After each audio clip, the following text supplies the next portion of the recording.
सधैँभरि यो चन्द्र सूर्य झन्डाको संरक्षणको लागि उभिन्छ, तपाईँ हाम्रो एकताको लागि उभिन्छ।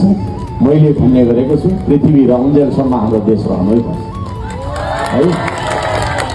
हामीलाई कुनै तपाईँको चाहिँ त्यसो भनिरहँदाखेरि विदेशसँग एकदम धेरै शत्रुवत सम्बन्ध राख्छौँ भन्ने होइन, मिल्ने हो है, मिल्ने हो, तर हाम्रो घर कब्जा गर्ने गरी कोहीसँग मिल्ने होइन है। हामी सानो झुपडीमा बस्छौँ हो, अरूको तपाईँको गगनचुम्बी महलहरूमा बस्छन्, तर हाम्रो सानो झुपडी नै भए पनि हामीले सिँगारेर हामी त्यही झुपडीमा रमाएर नेपाली भएर बाँच्न पाउँ। यो चिज आदरणीय दाजुभाइ दिदीबहिनीहरू, हामीलाई विदेशीले किन यत्रो हेप्यो भन्दाखेरि ऋण लिएको छौँ नि।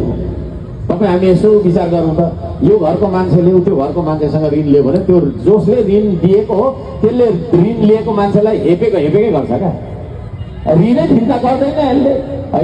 ए ऋण आयो ताना, यसको के छ इज्जत भन्छ, जतिखेर पनि बेजेत गर्छ।